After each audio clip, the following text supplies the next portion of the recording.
Yeah, yeah. a number of years. And so Petty's retired. That's right. I saw her son at a union night. Yeah. Her son works for labor. He's the. Oh, yeah, does he? Does he? He says he. Oh, that's cool. That's very cool. Yeah, she told me she hurt herself or something. Did she? I didn't know that. I think said that. No.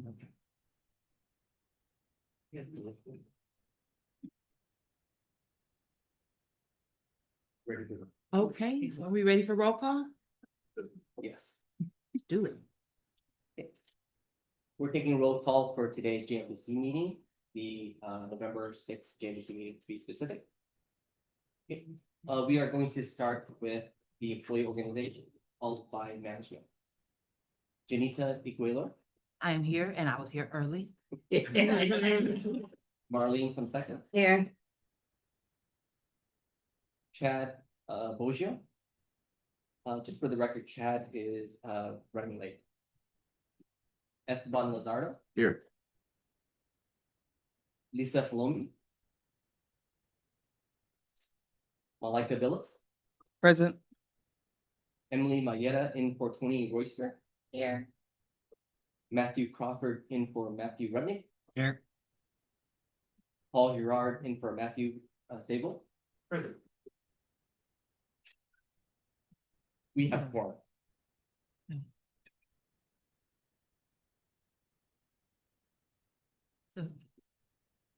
Do we have anyone in the room who would like to make a public comment? If so, please bring up your speaker card. You too.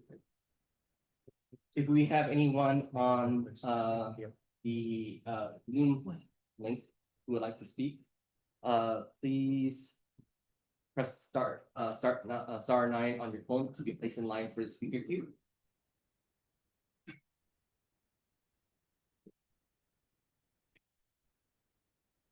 It looks like we don't have any public speakers for today. Okay, and we did do the official call to order at what, at 9:00 something. 9:05. No public comments, so we can go move on to the action item. It's the committee report 2539, employee benefits trust fund staffing reimbursement for the fourth quarter. Good morning. I think this is good.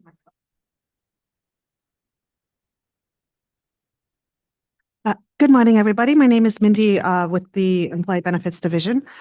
This report is a request for JLMBC to authorize reimbursements from the Employee Benefits Trust Fund for staff reimbursements. The amounts are a total of $204,106.42 for LA Well Support in quarter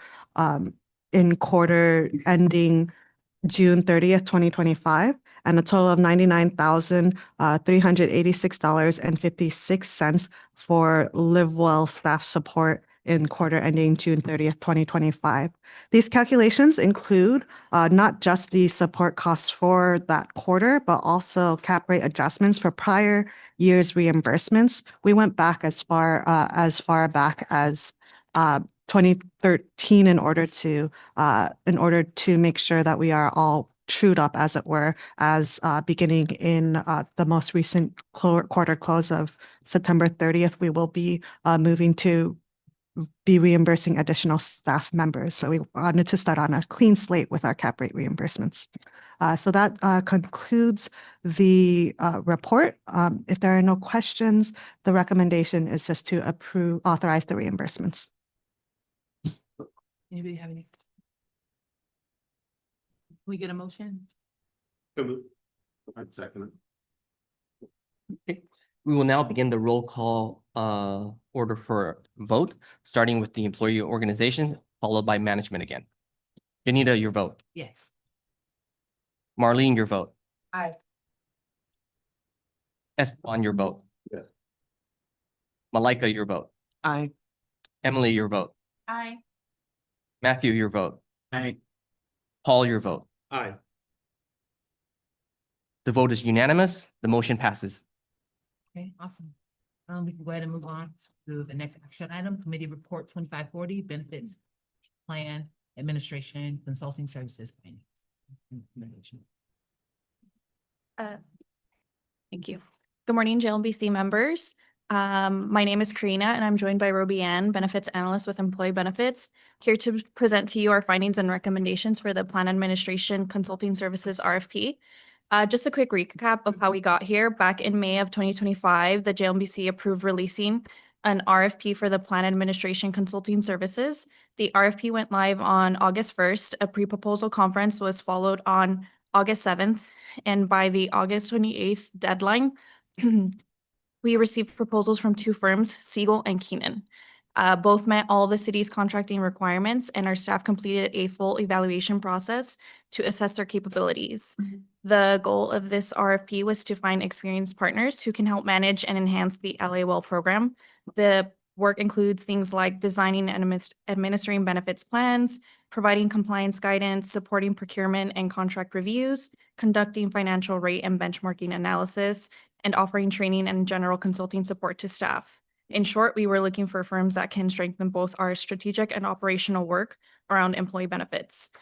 Both firms performed well. Keenan scored 620.67 and Siegel scored 594.87. Very close overall, both of them.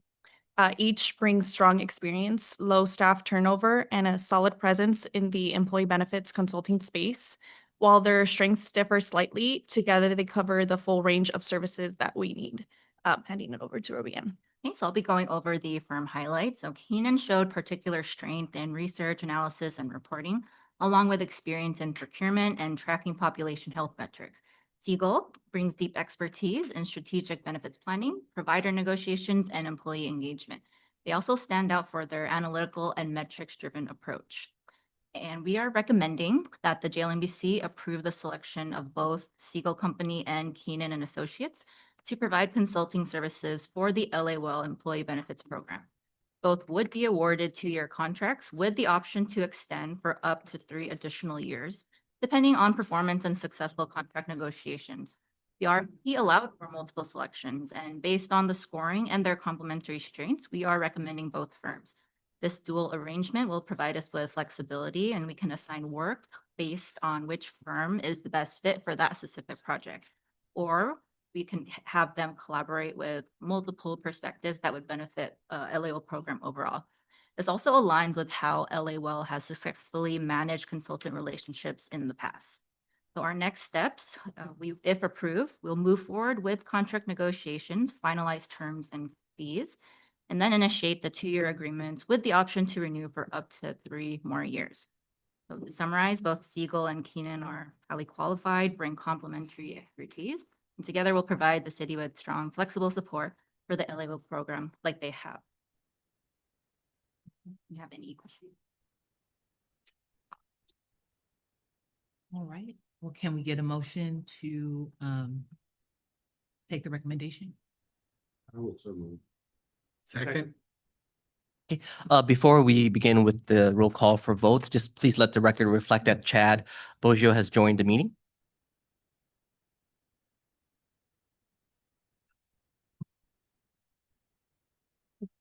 Janita, your vote? Yes. Marlene, your vote?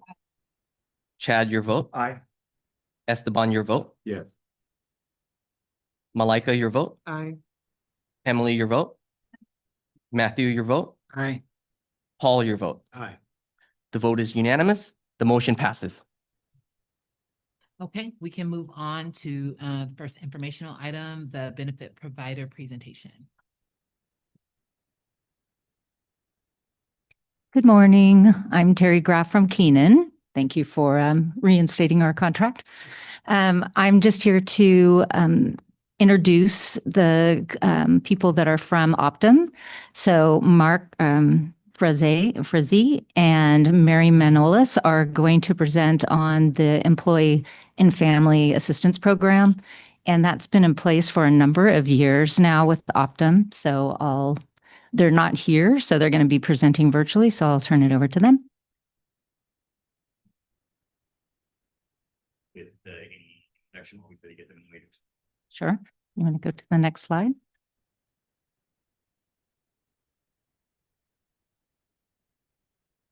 Yep. So they've been in place since 2019, and they replaced Managed Health Network that had been in place for a number of years as well. And the services of the Employee Family Assistance Program include counseling. There's 5 sessions per incident with a professional. They also have work-life services that they have. So it's like legal and financial and dependent care assistance. And then they also have trainings that they're doing for the city on a very regular basis. They do critical incident response. So they're responding to anything that comes up that needs attention right away. They're here. And then also they do management consultations and referrals to the program. And I guess I'll just keep going. If not, is anybody here yet? Okay.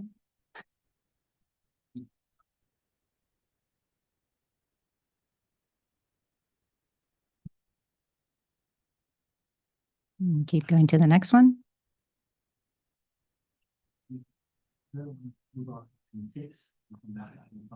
Okay. Okay. All right, yes, due to technical difficulties, let's move to item 6 and then we can revisit item 5 when the technical difficulties are resolved. Yeah. So we also have another vendor presentation from Ameriflex, and they took over the administration of the flexible spending accounts for 2025. And that was previously with WageWorks. So they've been in place for less than a year now. And they do the dependent care and also the healthcare flexible spending account administration. And Brandy Spohr is hopefully in the waiting room. No?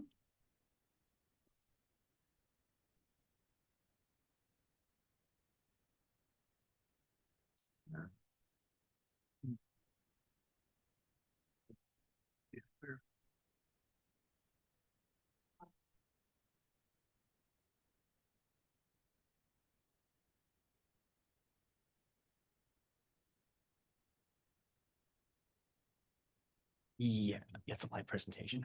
Okay.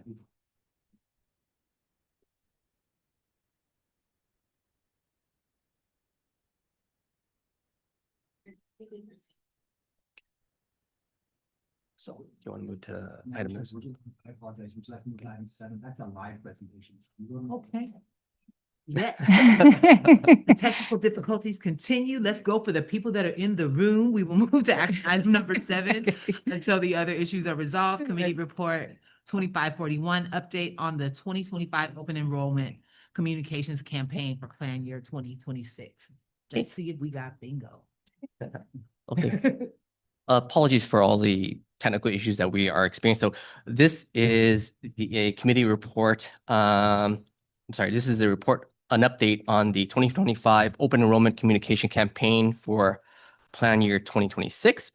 So in the lead up to to the October open enrollment period, an email was sent out citywide. This email served as the inaugural announcement of the plan changes for the 2026 plan year, and included a link for a preview of the medical plan changes, plan change information, and an FAQ for employees. This was available on the Keeping LA Well website.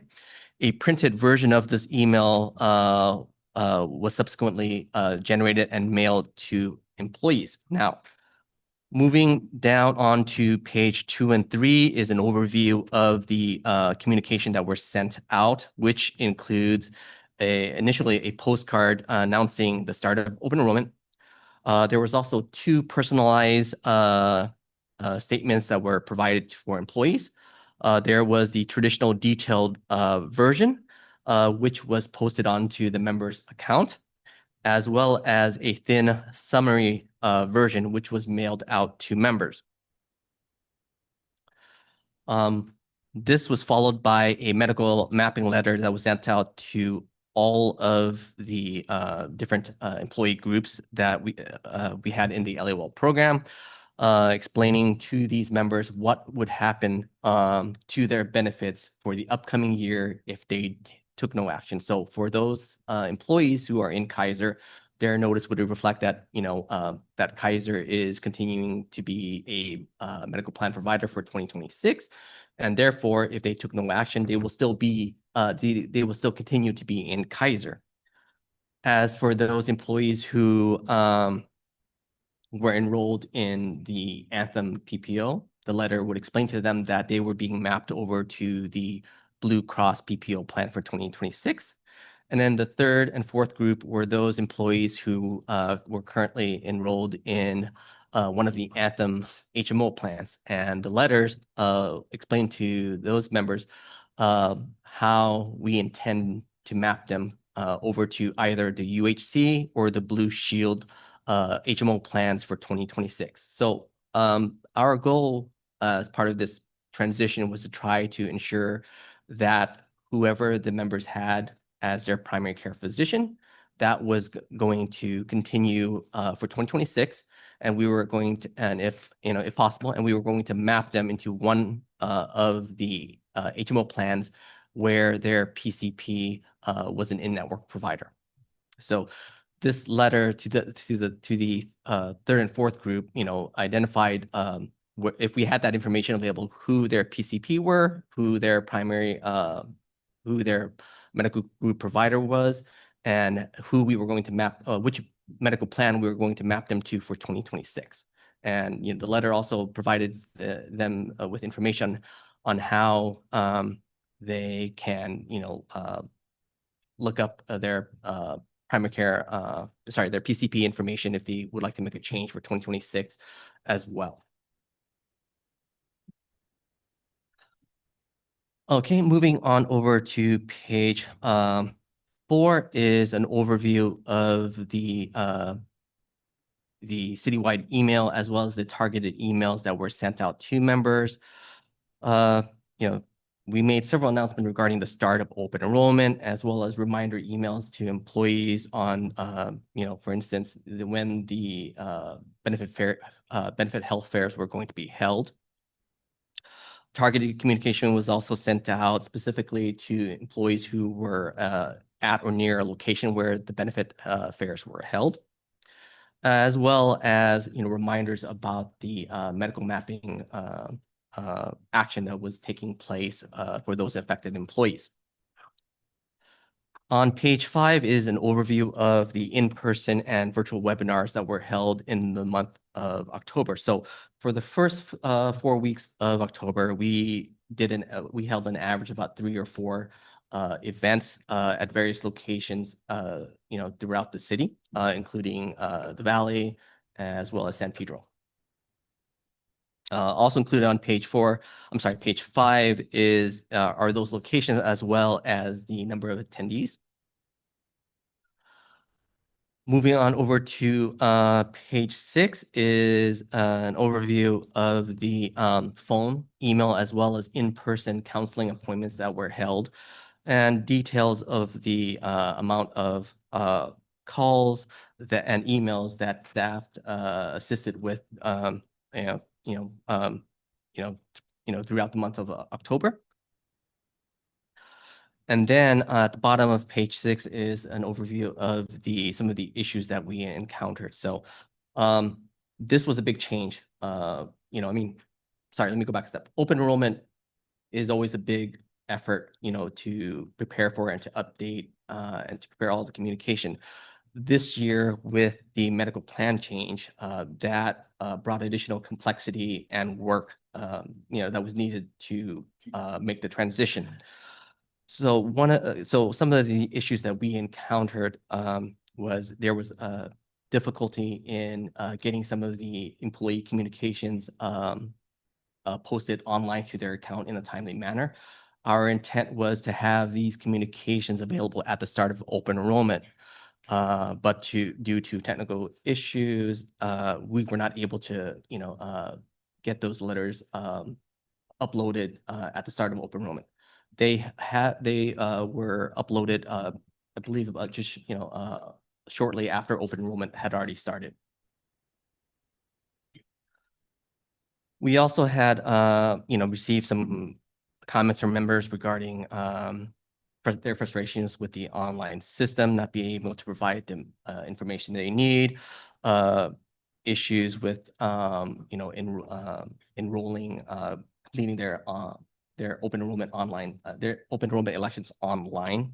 We assisted members, walking them through the process via email, via phone call. We also did provide them with on-site enrollment assistance as well.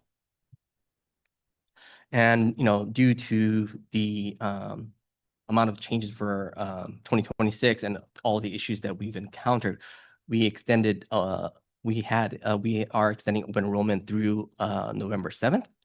And consequently, we are also extending the correction window from November 21st through, I believe it is November the following Wednesday, which is, I believe, the 26th. So employees will have an additional week to make their open enrollment elections, as well as they will have additional time to make a correction if needed. And that is the current state of the communication campaign at the moment.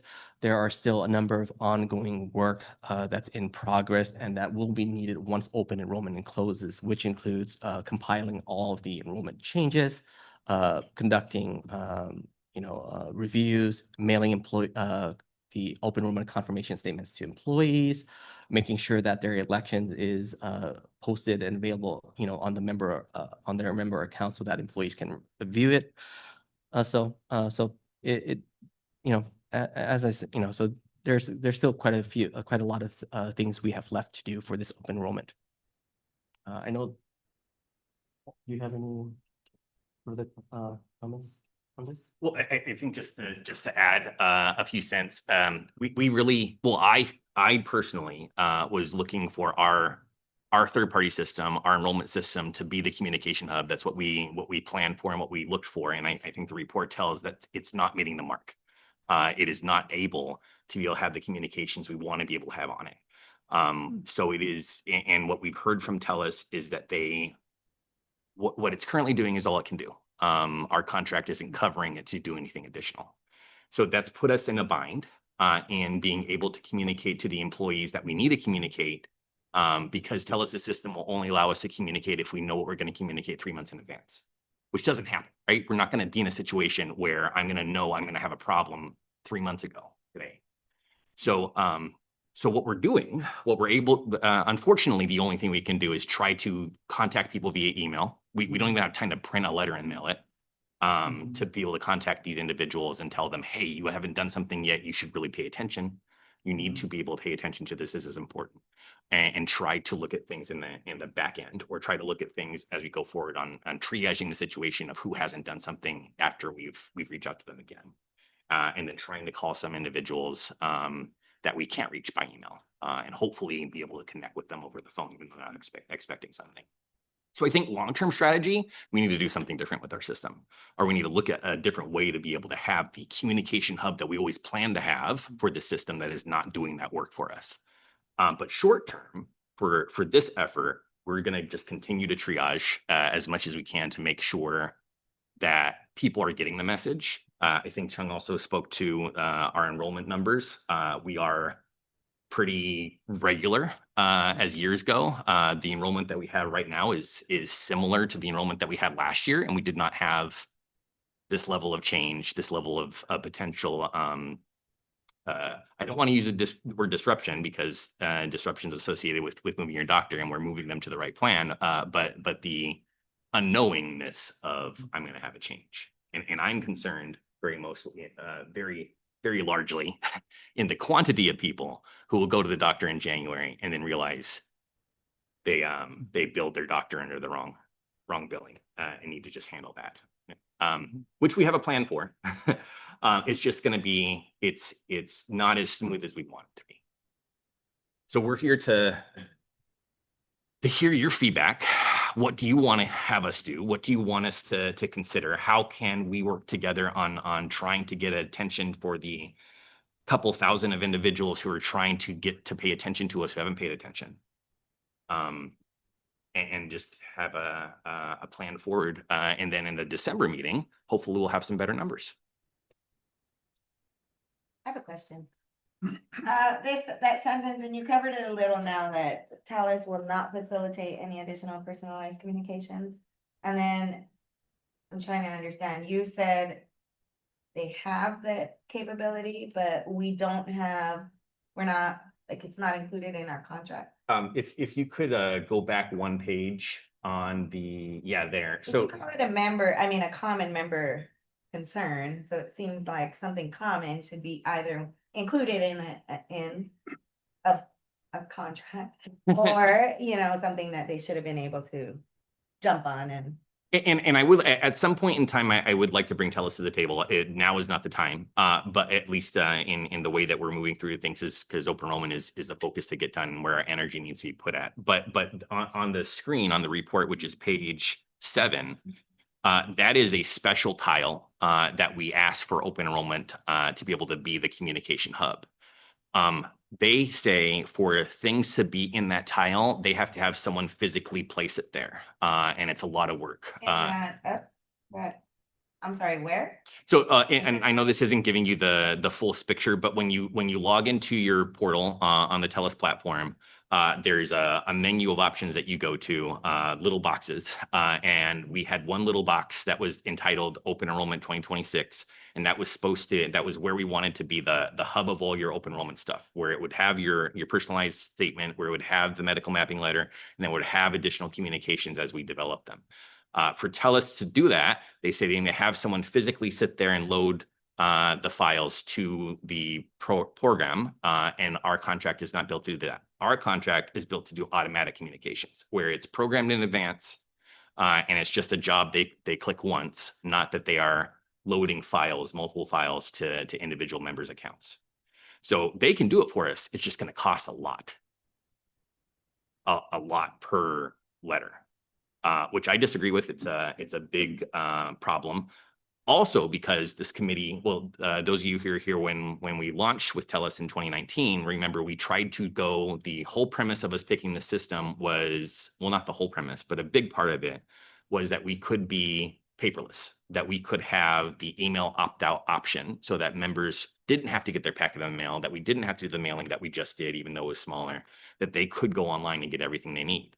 And that failed miserably when we launched it, because the system did not intuitively create a situation for employees, and the automatic reporting system was flawed. It would repeatedly tell someone something was there when it wasn't, because it was linked towards the hitting of the button and not the vetting that the job had completed. And they couldn't change that. So we've had on the ticket for them to be able to update and fix the system so it can actually work. That still hasn't launched. We're 6 years now into the contract. And we still haven't gotten that done. That is an improvement process that they're supposed to do with our extension that we're in year 2 of almost. But it seems to be there's limitations all around. It seems to be the system isn't going to do, no matter which way we look at it, the communication hub preferences that we need it to be. And we also had the problem where employees have no intention or desire to go to the system except for once a year. So they're not going to remember how it works or what it looks like or anything else. And so it needs to be, on first glance, something that makes sense, something that's intuitive enough for someone to find in a minute. It is not that right now. So the one last thing. So the screen on the screen, the image on the page is all that we're able to do. We do talk in the narrative that different individuals are going to have different experiences. So not everybody has their personalized statement up there, because it did take TELUS a while to load them. And they were only able to load events where people did not elect open enrollment yet. So there's a few thousand, I believe, that don't have that first item at all, because they had already taken action on their open enrollment. That item still exists in a different place of the website. It's just hard for people to find. This was supposed to be the easier way. I might have a couple questions and concerns. So back when we first talked about changing benefit providers, I believe it was proposed that we move to a positive enrollment system whereby people that didn't do that would default into an insurance provider that wasn't theirs originally, right? Correct. And at the time, I believe several of us raised concerns about what that might look like if something like what is now occurring occurred, right? Mhm. I'm hoping that people will really take a look at that and what the implications could be right now if we would have done that. But obviously, you know, it would be, the problems we'd be facing would be really compounded. And so I'm happy that we ultimately didn't move to that, obviously, for the obvious reasons. We'd have a bunch of claims and litigation and a bunch of other things going on, you know. But two, you said you've done everything you could do, but how did you arrive at November 7th as the appropriate amount of time to extend open enrollment, given the problems people are having? I can talk about it. So we do have, the January 1st date cannot move. January 1st is when services start. Yeah. And so there is a period of time that we have that we can have a little bit of wiggle room before we meet we pass the point of no return, where somebody cannot, where January 1st is not going to happen, essentially, right? So the perception of open enrollment is the extension of 1 week, but anybody can make a correction for any correction need, right? There is no limitation on what someone can correct in the correction window. So somebody has actually all the way through the end of November to be able to make a change, and we're going to continue to try to communicate and make sure that people are understanding this change is happening to them so that they can make that, they can still essentially make their open enrollment elections through the entire month of November before we get to. Sorry to interrupt you, but do we have like a comprehensive list of those that have had problems? I mean, you know who they are at this point. So we have a good understanding of who has not done anything. So we get reports and we can track if somebody has made a phone call to the call center, if somebody has logged into their account without even doing anything. If they just logged into their account, we can identify that they've done that. And then we can also identify someone completed enrollment, whether they did it online or they did it over the phone. So we have those stats. We're able to get that, and we're able to continue to get that all the way through the month of November. And so has someone been actively reaching out to them to try to get them to do what they're supposed to do? We've been sending targeted communication. So we did send a targeted email. We've been trying to reach out as best we can in the short amount of time frame that we have to say, hey, you need to pay attention to this. So we did send to the, I forgot the number. We did send to the, I think it's in the first page. 667 people were identified as the Contact Us group because they had a situation where their primary care physician was not recorded, but we knew their medical group. So for them to have the best situation and still see that doctor, they needed to take action that way. And then 1,922 people were identified in that you are confirmed with your doctor moving forward, but you haven't done anything yet. We want to make sure that you understand things. We have just, and it is dire and important for us to make sure we're sending this message and telling everybody, hey, you have to do something. We have talked to people though that said, oh, I read the letter, I'm fine, I don't want to do anything. They're fine with moving forward, and they prefer to just let us complete their enrollment for them instead of them actively going in and doing it, which is what we've had as I set up for years. So we have had that situation happen. We're just not able to document those individuals clearly out of this group. So we're just going to over message them. Do we know how many didn't go in and make any changes and they're resulting in their payment like increasing by significant amounts? Because I think I shared some emails with you where my folks were complaining about $400, $500 increases. I think, and that sounds like our halftime group, that if they, because of the way the subsidy is structured, if they wanted to keep their same doctor, they are going to have an increase. I thought it was the family like Vivity moving to PPO. If they're full-time, the Vivity population should be mapped to the UHC signature value plan that has, well, not in all cases, but the majority of people that we saw that were using Vivity that had limitations on where their doctors existed are the ones that are in Cedars-Sinai, UCLA Medical, and those ones are heavily listed into the UHC signature value network. And their cost dollar would be $65 or $64. One of those, 65 per family level, correct? So no, that's not the one then, there was, The- but anything like, I mean, that's significant for some. That'd be significant. Our halftime population, there's a couple hundred of them that have, actually it's less than that, I think, that have the exact same scenario where they're seeing a doctor at UCLA or Cedars.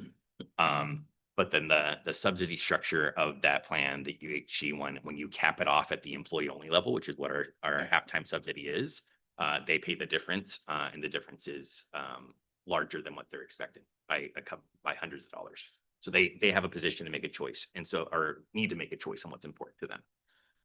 And we have been trying to engage with them directly. They are a harder group because they don't have city email, so we're trying to engage with them on the phone. Some of them do, but the majority of them don't have an understood work email. And since the TELUS system is not set up to be able to have the electronic communication that we wanted it to, there's not a way to message them that way either. So we are trying to make sure that they are understanding what's happening, what their options are before they get to their paycheck in January. It's just having to reach out by phone.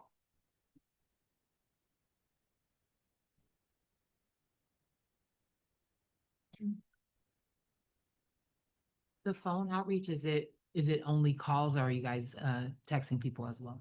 It's just calls. It's our staff. When we went through this setup, this level of conversation, we thought strongly it should be our staff that is having it, not the TELUS call center. The call center reps that are there are trained by the call center. We don't have a lot of ability to control who's hired and how well they're trained. And then when there's volumes in the call center that hit peaks, there's overflow that happens, and somebody's just reading off a script. They don't know anything that's not on the script. So we thought this needs to be our staff as the primary to have these communications with individuals. Our staff is about 12 people that are been prepared, have been we've been in strong discussions for many months over all this. So they're fully vetted and able to talk with everyone. It's just the span of control, the ability for our 12 staff to talk with all these individuals is a little taxing, but we're making it work, I think.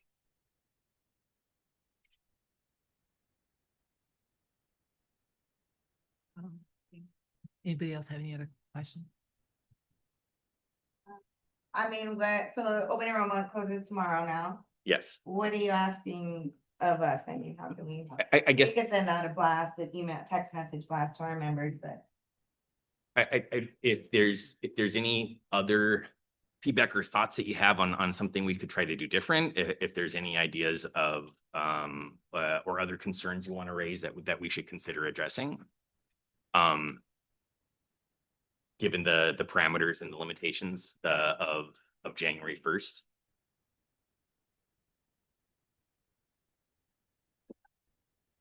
You have a canned copy of the email that you would be able to forward to us so that we'd be able to blast that to our members? Sure. And actually, apologies for not sending out something more consistently, but we can send you the last one that we sent. And then I think we're gonna kind of follow up for later today. Yeah, because if you guys have one that says that like open enrollment closes tomorrow, we might be able to just kind of. Yes. Yeah, we can add it to you. And I think the big conversation kind of, I think, as Chung talked to, is going to be making sure members understand the correction window and understanding to see their card. We've already talked to, and I think the report speaks to it a little bit, members that are very concerned or very, I guess, confused over how the process works. And there's a number of employees that we've talked to that maybe don't necessarily understand that even if the card doesn't have the doctor that they expect to have on it, that they can make that corrected. It's not, this isn't the last opportunity to make sure that your doctor is correct. So getting that message across, making sure that people are paying attention to the card that they get in December and then taking action right away if it doesn't look the way they thought it was supposed to look, is, I think, maybe not the most important, but the next most important message to be able to translate. Is the card gonna tell them what their new cost is? The card itself does not. That would only come from us. Once open enrollment closes, there will be an open enrollment confirmation statements that will be mailed out to members, as we always do every at the end of every open enrollment. That confirmation statement will have a listing of the benefits the employer are enrolled in, the specific medical plan, the specific tiers that they're enrolled into, whether it's employee only or employee plus family, as well as the costs. So that will be provided to members, but members can also go online to their member account and review what they have elected, which would include, the specific plans, the tier, and the cost. Or where they've been mapped? Yes.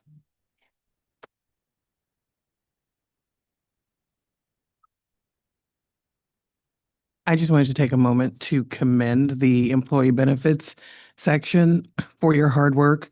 We always knew that with this transition, this would be a complicated benefits enrollment year. There have been challenges. We anticipated challenges. Sounds like the team anticipated challenges and has been able to pre-create responses to those challenges to navigate people through their questions, their worries, their concerns, their issues, the people who need hand-holding, the people who don't want hand-holding at all, and to be able to map those and answer the questions that we have to identify the different segments of people. I just want to commend you on your work and thank you for your efforts. I can second that.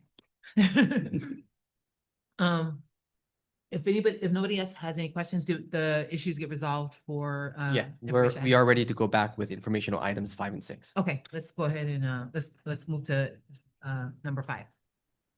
Yep.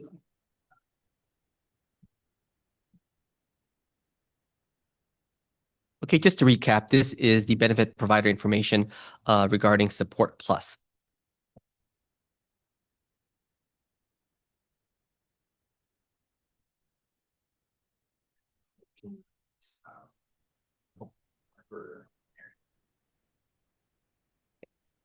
Okay, we have Mark Frazee and Mary Manolis from Optum.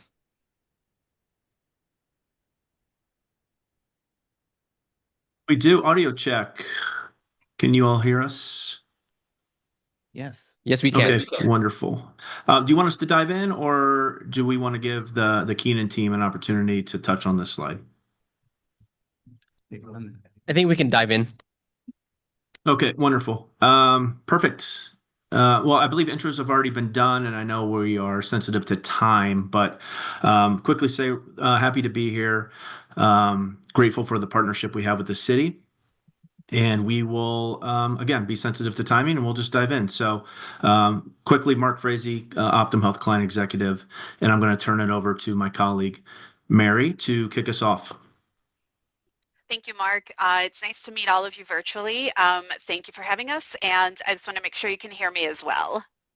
Yes, we can. Please go ahead. Fantastic. All right, thank you.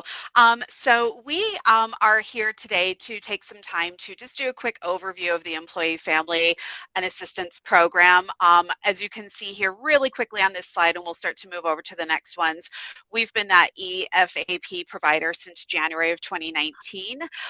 Some of the services that we have included, and we'll do a deep dive into these here shortly. The service is available to all employees and family members within their household. You have up to 5 sessions per issue per year with a behavioral health professional. We also have included in the program work-life services, employee training, critical incident response services, and then that management consultation and referral process. So if we move on to the next slide, we'll kind of touch on some of those key areas. You can see here, it includes those counseling services, employee trainings that we are able to work with you to have scheduled either on-site or virtually. Critical incident response services are available. And then, of course, as we mentioned, those management consultation and referrals. We also include that work-life support, adult and elder care support, and those convenience services. Part of those convenience services that includes, you can see here on the bottom right, those chronic issues and condition support, educational resources, and then child and family support. Moving into the next slide.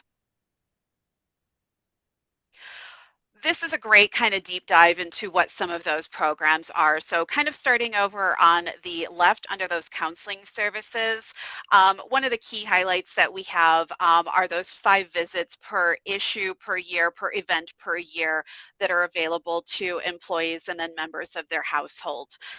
So if someone is going through anxiety at work, maybe they are going through some grief and they really need to talk either in person or virtually with a therapist, we're able to connect them with an in-network provider through Optum.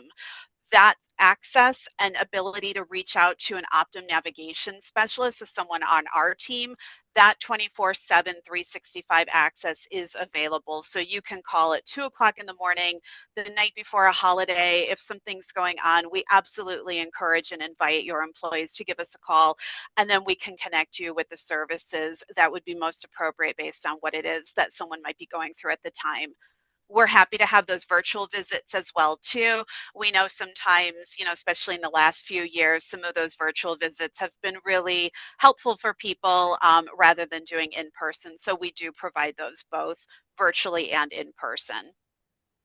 Moving down onto the bottom left, the Digital Experience Support Finder. You might know that as Live and Work Well. That is our platform, and we're just kind of going through some changes, and we're starting to refer to it as Support Finder.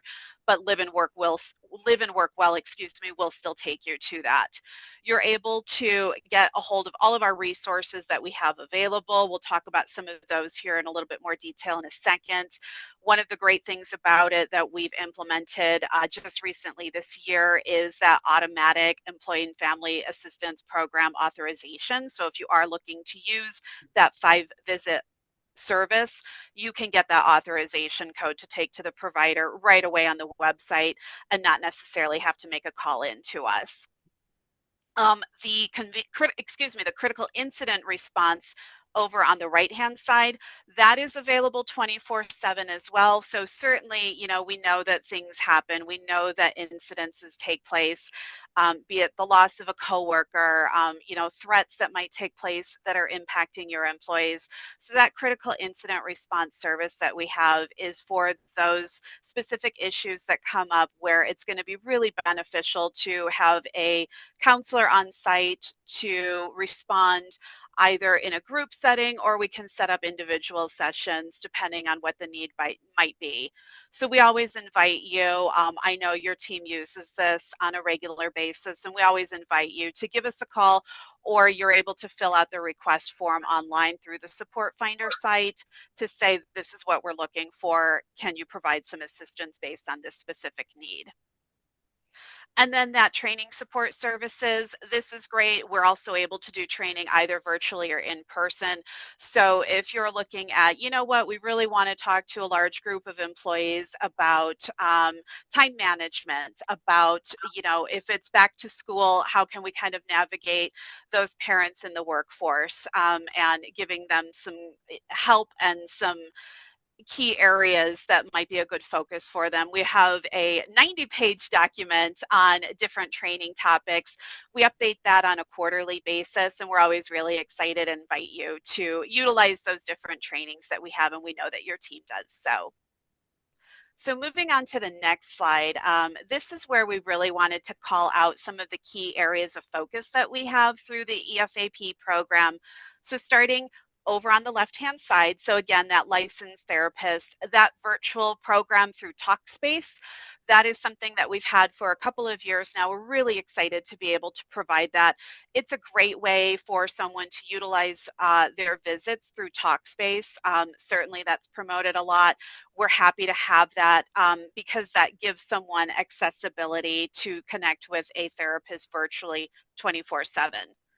We also have the Calm app that's available for your members as well too, that provides some of those self-care resources. So if someone is looking for some sleep stories, some guided meditation, some journaling tools, Calm has those resources available. Recent launch that we've had just at the beginning of the year is our on-demand virtual behavioral therapy coaching. And what that allows you to do, not using your 5 visits, but these are in addition to that, you're able to connect with a virtual coach once a week for a period of about 8 weeks. And they'll go over things with you if you're going through some anxiety, some stress, and you really want to get some tools and work with a coach one-on-one virtually and find some, tools that might help you better manage that a little bit more effectively. So we're really happy to have that available for you now.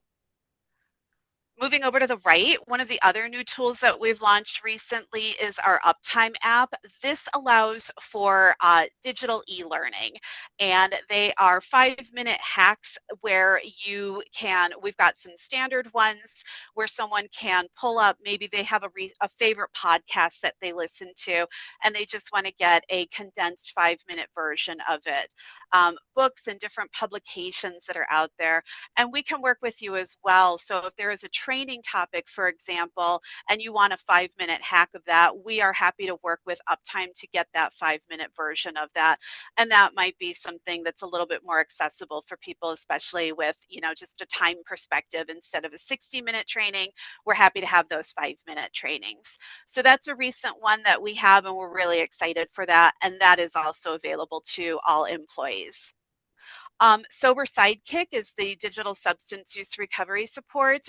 That one has recently been launched on April of this year, and that one has different resources for people to access as part of their sober journey. So if they're looking to make some changes with substance abuse, we have that recovery support program that's part of the Optum program now. And then finally, our financial wellness support. This is offered through Bright Plan, so we're really excited to have this one as well too. We've recently partnered with Bright Plan just within the past year or so, and they provide different financial wellness support. So if someone is going through some changes, maybe they have a child that's getting ready to leave for college, maybe someone in the household recently went through a workforce reduction, maybe someone's looking at some retirement conversations, we have that financial wellness support tool that really allows you to connect with a financial consultant about that specific topic and work to see, where it is that we can assist, just to kind of help out with some of the stressors that come with those finances that kind of come into play for all of us. Moving on to the next slide. This is really quick. So this is our, again, Live and Work Well is how we previously referred to it. We're starting to refer to it now as our support finder tool, but what it is, it's just, you can see it's one platform that we have, and that will take you to all of the different resources that are umbrellaed under the Optum Employee Family Assistance Program, our EAP program. So everything that we talked about, so accessing Calm, doing a provider search if you're looking for a provider for those 5 counseling visits, access to Bright Plan, access to Talkspace, and navigating to all of those different tools. That's all umbrellaed under our Support Finder website that you can see in a screenshot here.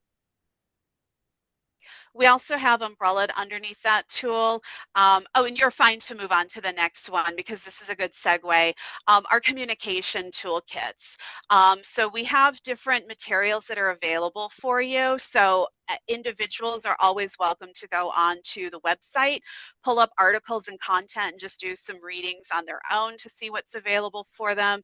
And then we also work with the City of LA team on promotional materials and ways to advise that, we have this new tool, we've made an enhancement to this product, here's how people can go in and find it, here's what we can do to help promote that and help support employees, who might be interested in that. So we do regular communications with your team, just to advise on what's available for them, as well as, again, Uptime here is an example. Here is an enhanced piece that we have that we want to make sure that you're aware of once we launch a new topic or a new product under the EAP program. And moving on to the next slide. One thing that we also do on a regular basis as well too, you can see here we've got a quick screenshot from the October toolkit. We have a digital support platform where we focus once a month on a different topic. So you can see here the 2025 topical calendar. For October, we were focusing on May mental health. November, we're working on men's mental health, and December will be coming up shortly. I can't believe I'm saying that sometimes. But what we do here is we really just have one topic that we focus on where we've got a full toolkit of information. So there might be a podcast, there might be some articles focused on this topic, there might be some activity and workbook materials that would be available to your employees. These are great resources because as we look at different months and maybe something is a national focus, May mental health, for example, we really kind of want to call out resources that would be helpful for employees. That might be something you want to learn more about. And we're really excited to have these resources available to you. You can see here we have them posted on a public site, optumwellbeing.com. That's also an embedded link within the Support Finder website, so people are always able to access it either directly through Optum Wellbeing or the See What's New This Month tile on the Support Finder. A great enhancement that we have on this recently is we've started to retain a rolling 12 months worth of this information. So if you have a situation where you're thinking, you know, I know that finances were a focal topic for, say, March, and I didn't have time to listen to the podcast or read some of the content that really focused on that, you're able to then go back and pull that information as we still have that listed out for you. So that's a great enhancement that we have, and we're really happy to be able to kind of support some of these monthly topical focuses on a regular basis. And moving on to the next slide, I will turn this over to Mark now to kind of talk about engagement and utilization. Thanks, Mary. Great job. And thank you to whoever is running the slides for us today as well. Much appreciated. Keeping an eye on the clock, roughly about 5 or 6 minutes, I believe I have to go through this. So pardon me if I'm kind of breezing through this. The focus of what I'm going to go through is 2024 annual data. But this slide, real quick, I'll spend a few seconds on. Kind of gives a good snapshot of going back 3 years, just so everyone can see trends here with percentages going back to 2022. So first column, and I know the slide's a bit busy. Started off at 25% total engagement, and as you can see, year over year, that percentage has increased, which is great to see. Wonderful story around how we're helping the city promote the program and the work that the city's doing as well to market the program itself. Top row here, we did want to provide a quick view into 2025 data as of June 30th. So we do expect those numbers to grow as the year continues to go on, as we sit here in November, nonetheless. Next slide, please. Perfect. Okay, so quick executive summary, snapshot here into the program itself. Top left here, as you can see, total engagements from year 2024. An engagement that is defined as sort of the broad picture, if you will, captures all the EWS cases, web sessions, the digital aspects, trainings, and CIRS as well.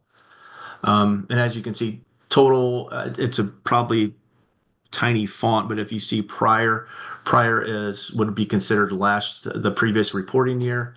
So relatively same there, not much change. Engagement percentage off to the right, 33.2%, about a point down from prior year. Website utilization, about a half a point up. So not much change year over year, which it's good to see. There is room for improvement though, around core utilization, 3.8 did drop a point. And compared to our book of business, around 6.5%. So that's something that Mary and I certainly are aware of, and we'll continue to work with the city on creative ways to promote, engage, and certainly get utilization up, hopefully to prior year's numbers and certainly closer to our book of business, which is always our goal. Okay, next slide, please. Okay, this is sort of a breakdown of engagement further, utilization further. And then I'll quickly jump to the third column here, talking about live and work well. And as Mary mentioned, support finder. I have a report in front of me here that's not on the screen. Just some of the top areas that employees or spouses or dependents are searching for. Our provider directory is top of the list. Talkspace, so virtual capabilities, as I'll show here in a couple slides, very important to the population, and virtual percentages are extremely high as far as choosing to see a virtual provider rather than in person. So I'm glad we certainly have the Talkspace capabilities. Financial, legal, also areas of searching for employees and members on our website. Looks like I got about 2 minutes. Again, pardon me rushing, so let's jump to, can we jump down 2 slides, I believe, to training and CIRS? Yep, perfect. That may have been one, but okay. So as you can see here, the city does have a bank of 250 hours that are allocated to be used for training and CIRS. I know Mary did a good job touching on that. So again, it's nice to have that buffer. It looks like 185 or 4 were used in 2024. So again, it's nice to have that buffer up to 250. So again, there are areas to use more hours. So we will work with the city on even promoting more trainings if possible. As you can see, the breakdown here, top 5 training topics, locations, and then CIRS is presented there as well, topics and locations as well for critical incident services. Next slide, please, and then I'll likely end with this just because I know we're at time for the 20-minute allotment.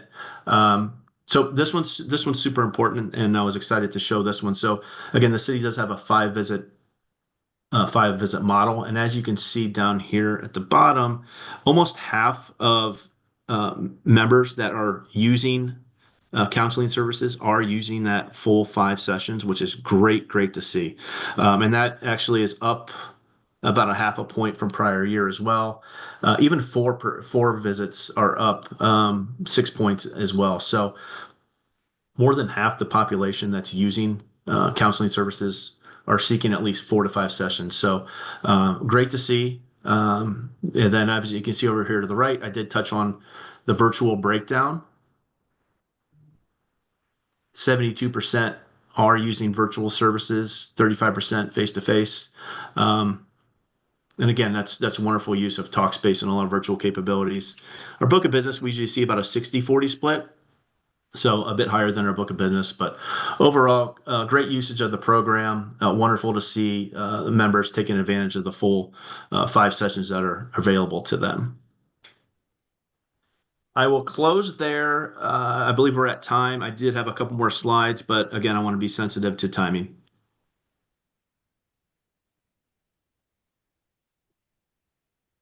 Anybody have any questions?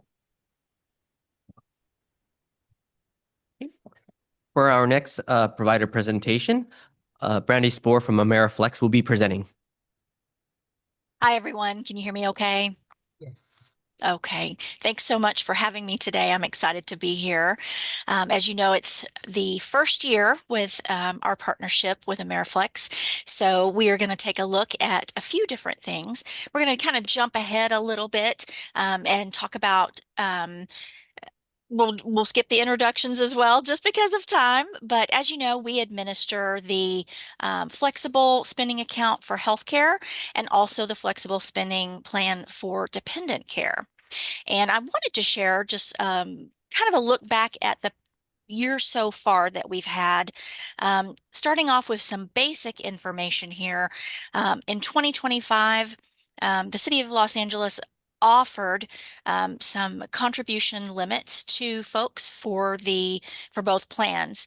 Those include from $300 to $3,200 for the healthcare FSA, Now, in 2026, those limits were increased by the IRS. I know you guys probably have some different limits that you're allowing based on the timing of everything, but those go up to 3,400 for 2026 by the IRS. Now, for the dependent care this year, your enrollment requirements are 600 up to 5,000. For 2026, we're very excited that the IRS has finally, after so many years, increased the limit up to 7,500. I know folks with kiddos in daycare and that sort of thing are probably going to be very grateful that that's finally moving up in the right direction. Okay, we can move on. Now, the next slide talks a little bit about the employee utilization of the plans this year. I've included some statistics here for you. A total of about 3,700 employees are enrolled in AmeriFlex plans overall. Out of those, about 900 have already spent up their entire annual election contribution so far this year. There's about 50,000 left unspent as of right now, and between both plans, members have spent over $1 million so far to date. I think that's a great number and shows really how much of a benefit these plans can be for employees. Another thing that I observed from these numbers is there's an opportunity there for AmeriFlex to continue to try and help increase overall participation in the plans. And I can share some strategies and ideas that we have to do that a little bit later on. Okay, moving ahead, there's some additional information I wanted to share with you about both of the plans.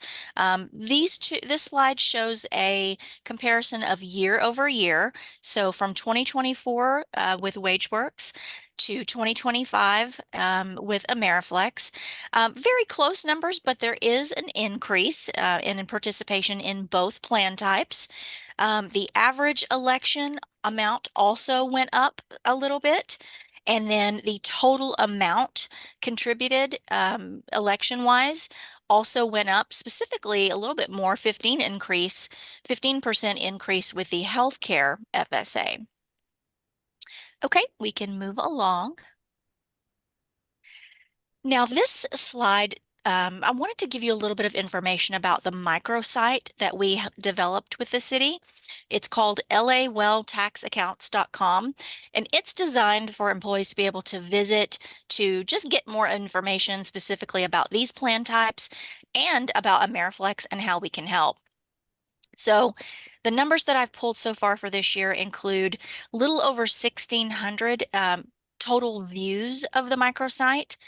And folks have clicked on links that are within the microsite about 5,600 times.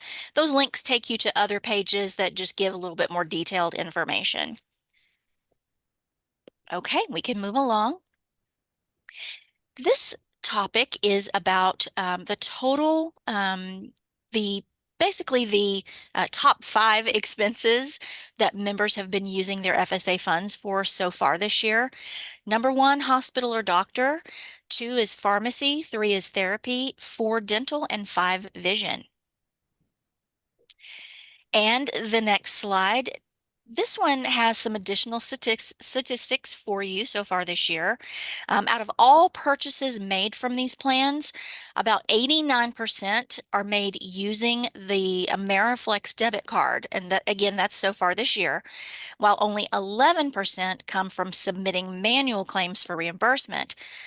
I think this is excellent because of course, using the debit card is so much quicker and easier and more convenient for employees. And I feel like that really creates a really positive experience for them. Only 2% of reimbursement claims for that are submitted manually have been denied so far this year. I also think that's a pretty great number. That low percentage also contributes to a really happy member experience. We have something at AmeriFlex called the Card Swipe Guarantee. We launched that a year or 2 ago.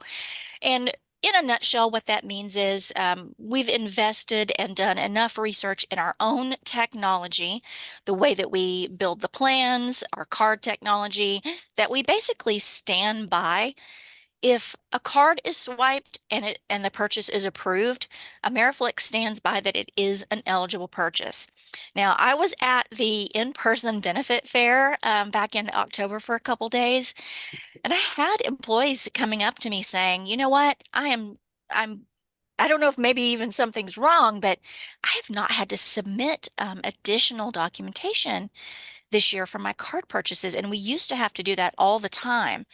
And so I was give them a little bit of a brief explanation about, how our system is a little bit different. So I really liked hearing that it was a better experience for them. We can move along to the next one. Now, this slide shows a graph. These are estimated figures, of course, but I did want to share it with you.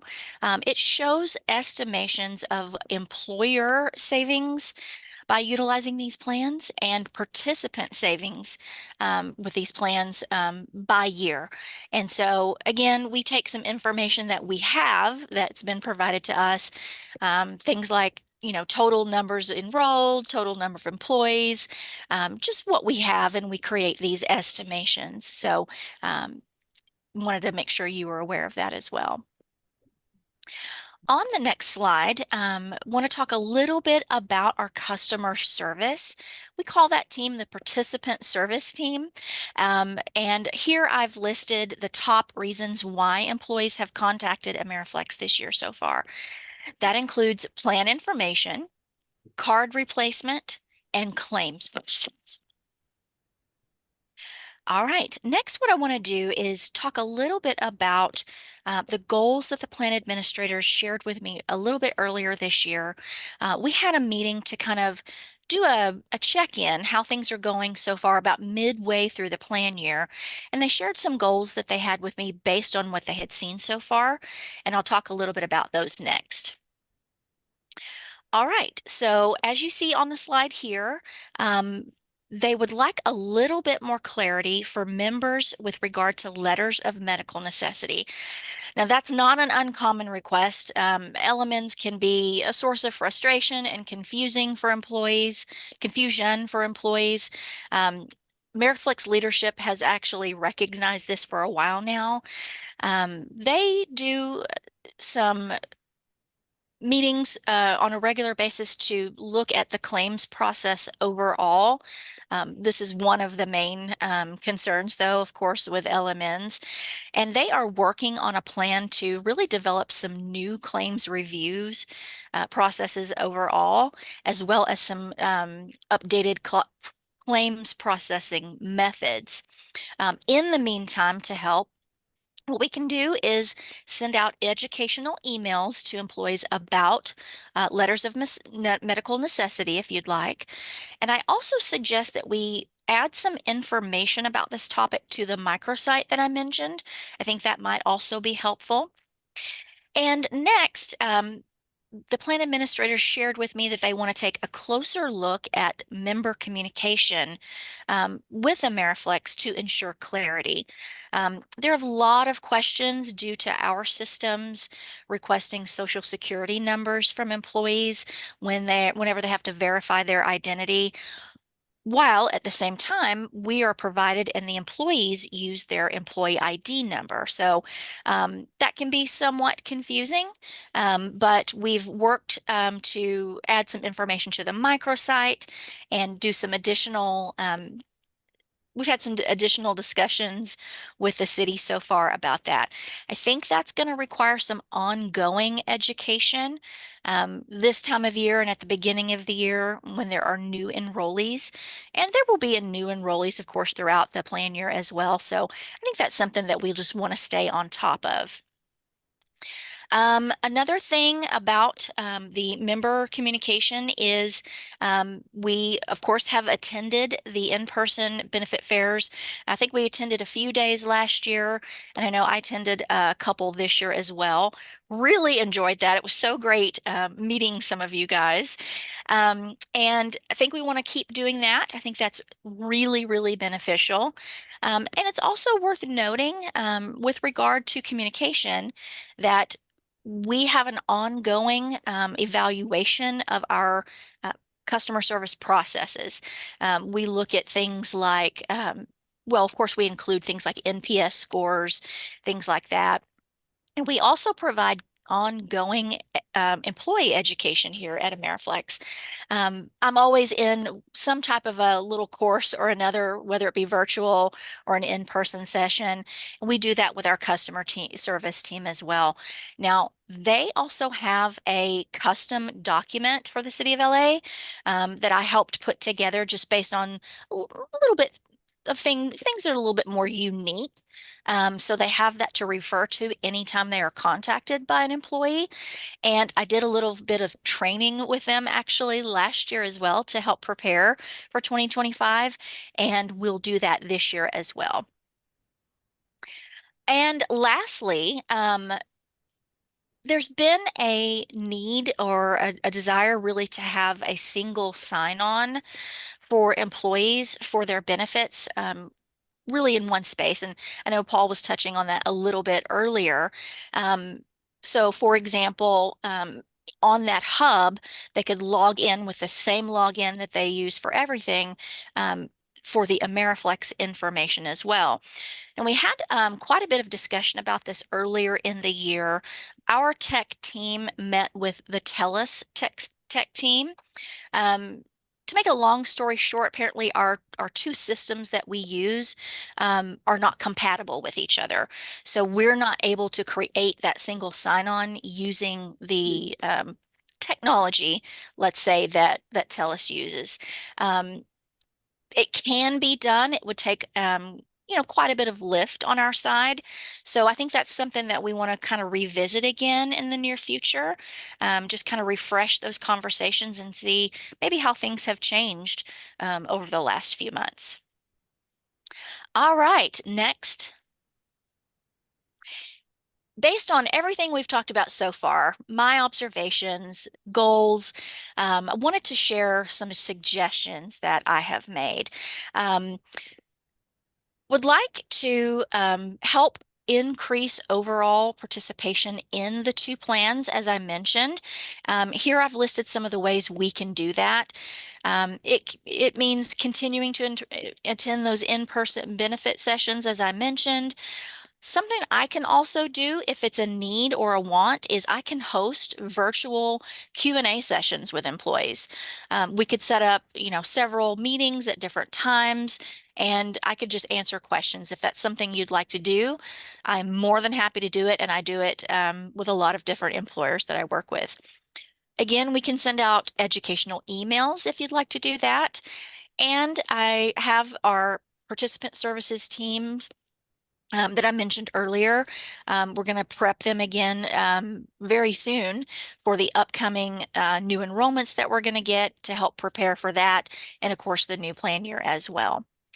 Another item, back to those, the contacts that we get regarding replacing their Ameriflex debit card.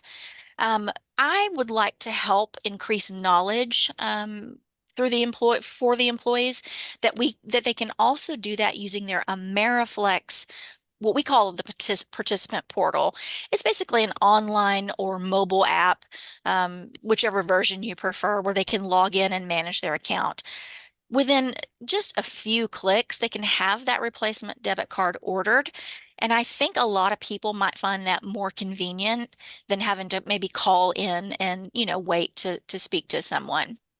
So I'd like to increase a little bit of education on that. And then lastly, I also just wanted to mention, and just so everyone's aware, we do offer a free compliance audit here at Ameriflex. Compliance is always at the very top among our priorities here at Ameriflex. It's so important. So it's a really simple little tool that you can answer a few questions on our website. And if you're, needing some additional information, someone can look at that information that you've supplied and then reach back out to you. All right, on the next one, what you're seeing here is just wanted to include a little bit of a visual of what some of our employee education materials look like. Now, these are our standards. we kind of refer to them as open enrollment employee education, but really these are available anytime and can be provided and utilized at any time during the plan year. In addition to the things I've already mentioned, these can be sent with links, so you can simply open up the PDF. We have a place on our website that we refer to as the Open Enrollment Resource Center. But again, those educational materials that are on this page of our website, that can really be utilized any time of year. We have things like webinars about topics, short, quick video tutorials for employers if they'd like. We have some PowerPoint presentation templates that you can use, email templates that you can use if you want to. You can order printed materials there right on that site as well. And if you wanted something customized, of course, contact me and we can have that discussion as well. We do that type of thing all the time. So that's something we'd be happy to work with you on as well. And a couple of these things we've already talked about, again, just continuing to attend those in-person sessions. And anytime you want to maybe put a little bit of a email drip campaign, some custom information for your members, we can do that as well. Okay, I'll kind of just be really quick on this slide, but I did want to list some of the resources that we make available to employers and employees. And of course, they include some of the things that I've already mentioned, but we also include things like we have a mobile wallet available. We offer ID theft protection through our partnership with our MasterCard for our debit cards. Employees can find information about claims and how that the process claims flow. So you can come back and take a little bit closer look at that if you'd like to see a little bit more detail as well. Now let's take a moment to look ahead.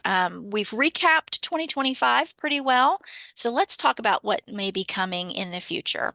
Again, this is something you can come back and take a quick look at when you have a little bit more time, but we always have projects and priorities that we're working on all throughout the year with our tech team. Some of the things that we've launched recently are enhanced participant text messaging options. We have an improved employer portal renewal experience. Coming up in the next few months, we also want to increase our marketing efforts to educate employees on what they can use their accounts for. This is in general, not even specifically to the city of Los Angeles. We do that type of thing throughout the year. And then a little bit further out in the future, we want to make a further investment in user experience. We want to look into the employer utilization dashboard. So more information will be available to you guys at your fingertips as well. And that concludes my presentation. Also want to just again, thank you so much for your partnership. I've really enjoyed working with everybody. It's been a fun past year, and I hope you've enjoyed it too. And I'm happy to answer any questions.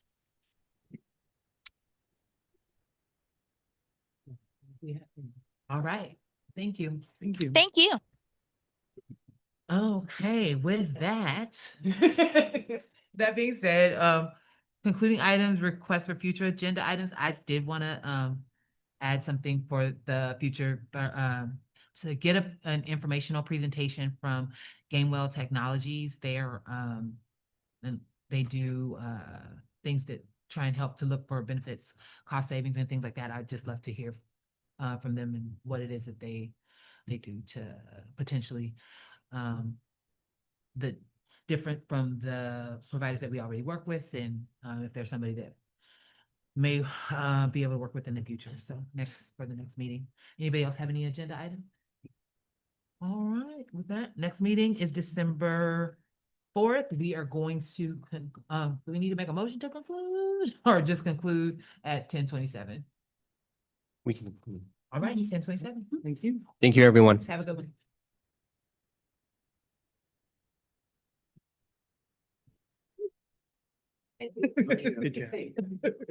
Substantively, I hope we that we would. Thank you, Charles.